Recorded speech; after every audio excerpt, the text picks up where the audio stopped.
Yes, people, how's it going? Welcome back to Lily White Lane. Hope you're doing good, hope you're keeping safe and well, and I hope you're having a good deadline day. Probably not if you're a Spurs fan, because we haven't signed anyone today, but welcome along to your transfer review. We're going to be reviewing the window as a whole, basically, looking at the incomings, the outgoings, the overall business and net spend done by Enoch Daniel Levy, judging our owners. Have they done well enough? Have they backed Conte with the players he wants? Judging our net spend, judging our incomings and outgoings, and the whole structure of this transfer window. We're going to be delving straight into it, okay? So, look, it's a window for me that started off with ambition, excitement, the 150 million withdrawn. And I'm not going to be one of these people who go, where has that 150 million gone? Because although we haven't spent all that money, we have spent, or our net spend is minus 127 million, considering most of our outgoings are on loan. So I think it's unfair to go it's been a shocking window, because it hasn't. It really hasn't. Let's be honest. We've strengthened in a lot of positions.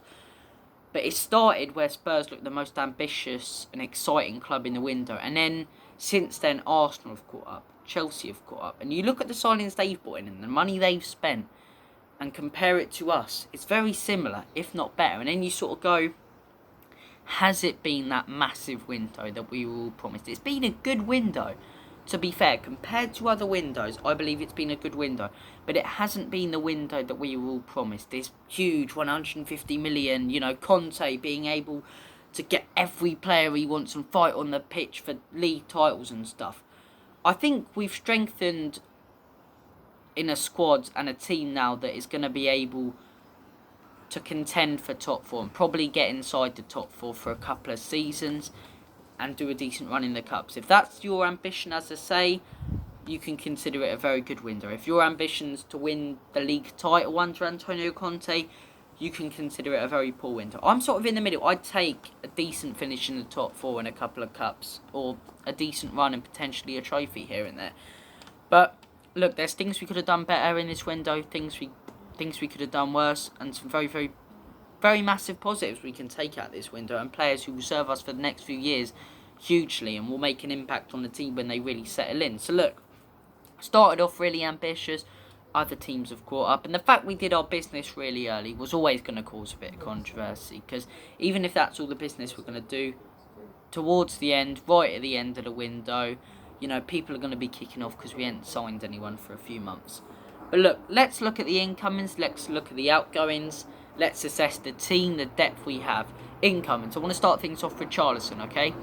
That's probably our biggest signing when it comes to money of the summer. I think when we first saw the 50 million tag, we were like, what a load. Why are we paying that much for an Everton forward? This guy's already proved to me why he can do that. He's a fantastic shithouse, and when he properly gets a run in that team, I'm sure he'll step up, add depth up front. I'd rate that signing 8 out of 10. I think that was a very, very solid signing. There's not many better backup strikers that you can bring in. I don't expect us to bring in the Mbappes and Haalands, because then Kane and them are competing with the team. You don't want a world-class striker even up top. But this guy, he's not poor. He's a good backup striker, but he's not happy to just sit there on the bench either. He wants to get involved in the team, and he's going to fight for his place instead of talking about getting into it. So look, I'd rate that transfer very highly. Christian Romero, a transfer that isn't talked about because we've had him for a year. 42 million. Crucial that we signed this guy, and it's like people don't talk about it because we've had him for a year, and it's not like we've signed him on a permanent 5-year contract, when in my opinion he's one of our best players in the squad. I think 42 million for him is a bargain, where in a couple of years, let's be honest, we could probably sell him, and I don't want us to, because the guy's a beast. He's my favourite Spurs player at the minute. We could sell him on for about 80 to 90 million, so that's good business there. And Christian Romero, we put in that buyout clause exactly for that. Because if we didn't put in that clause to sign him for 42 million, the price tag would have gone up by another 30 or 40 million. So look, I think that's a very good 10 out of 10 signing, the Romero one. On a permanent deal, crucial to our defence and the way we play, okay? Destiny Udogie.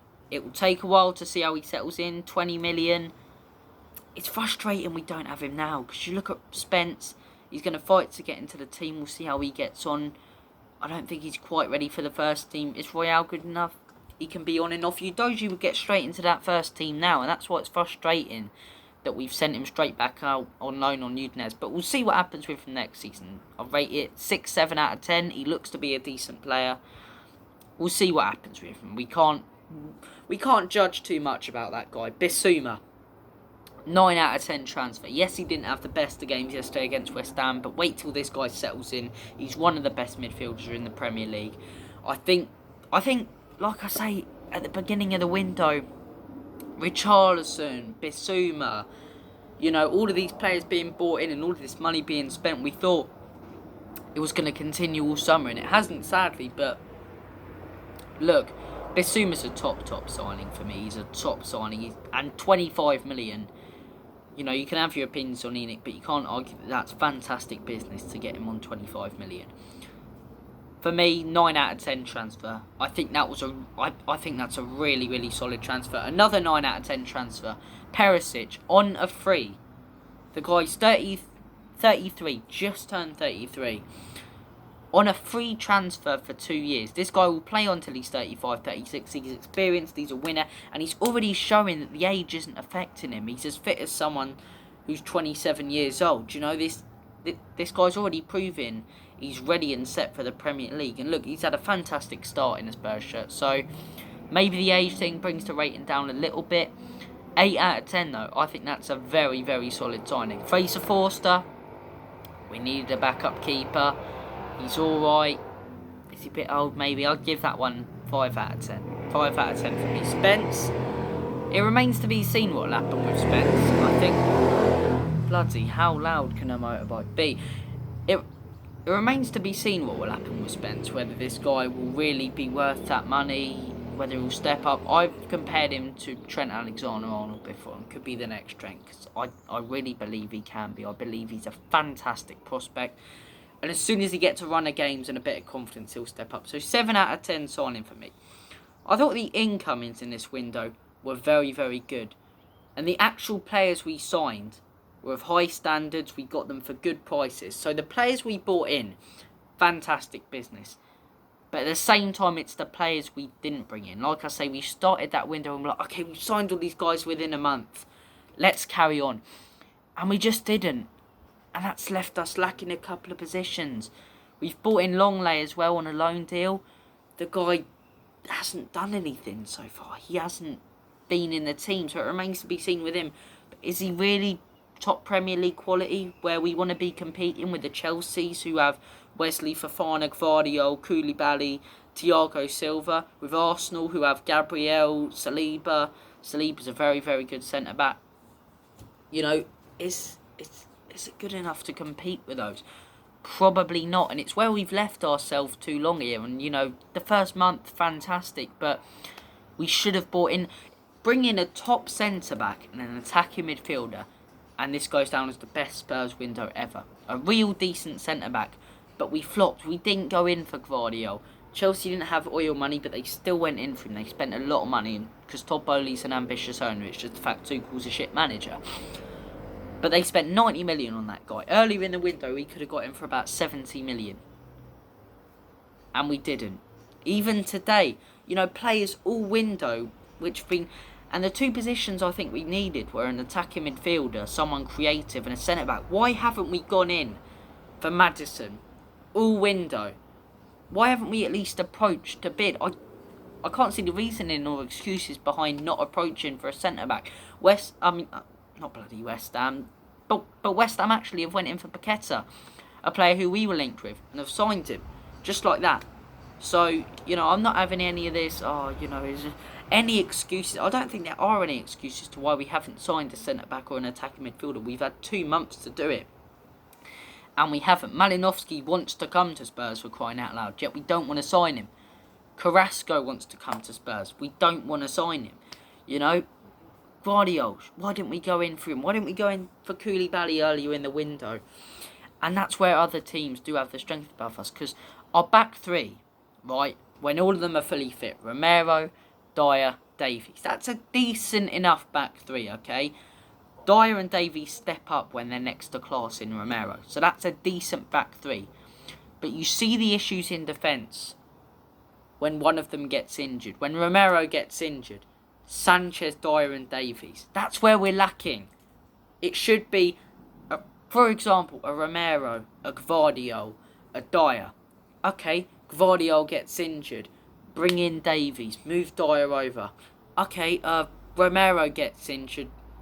Gvardiol, Dyer, Davies. Dyer gets injured. Romero, Gvardiol, Davies. You've got more class options, and people go, oh, we've got there's a difference between depth and quality depth. We've got defensive depth, but it's not quality defensive depth at all. Sanchez, Tanganga, and Longley. That's not competing, nowhere near competing with Chelsea. We're miles ahead of Chelsea up top. Miles ahead of Arsenal in our front three. But miles behind both of those teams at the back. And that's where it can come to cost us points. And yesterday it did. Yesterday it cost us that goal because we switched off for one moment in the game. We don't switch off. It's another poor performance, but it's another 3 points. And that's the issue, right? That is the issue. But look, as far as incomings come, overall, I'd give it an 8. I think our incomings are very, very good. I think our outgoings as well. I think Paratici has done a good job. People can go, oh, why are you loaning out these players? But it's hard when you're trying to sell players that no one wants to buy. Some of these are that bad. So it's better to just clear them straight out of the club and get their mentality out. We've gotten the Celso out. We've gotten Ndombele out. Bad eggs in the dressing room, apparently. We've sold Carter Vickers for 6 million. Sold a couple of our youth players. Sent out Dane Scarlett on loan. I think our outgoings and incomings, the actual players we've bought in and players we've sold have been very good. You look at that in the first month like we did and we go, this is going well. Now we go after a couple more positions and we'll be there. We didn't go after those couple more positions. So look, I don't think it's a catastrophe of a window. It's a minus 127 million net spend. Romero's a transfer people forget about on a permanent. But I don't think it's been a phenomenal window. Overall, as a transfer window, I'd have to give it a 6 out of 10. I think it's been solid if we're aiming for potentially a cup and getting into top 4, 3rd and 4th place. But if we want to compete with Liverpool and City, it's going to take a while. But then again, people are acting like this is it. Okay, we haven't backed Conte here. We've backed him with a lot of the players. And like we've seen Arteta do under Arsenal, it's a project. You can see a project at Spurs. Strengthen a bit more in January, okay? Strengthen a bit more next summer, and then we will have the team. If we invest the same amount as we did this summer, next summer, and bring in players and keep the team we have now, we'll have a team then set to go for the title. But look, I think we did get a bit of ahead of ourselves this season. 3rd place, I take that all day long. I think it's a weird season. Teams are slipping up and then stepping up, such as a Man United and Chelsea. We'll see how all these teams turn out. Obviously, new signings are going to make the difference with Anthony and Fofana and Arsenal stepping up. We'll see what happens this season. But as a whole window goes, I'm going to give it a 6 out of 10. But let me know your thoughts and opinions in the comment section down below. Thank you for watching this video. Take care, mates. Take care of yourselves. All the best. God bless. And as always, come on, you Spurs. In Conte, we trust.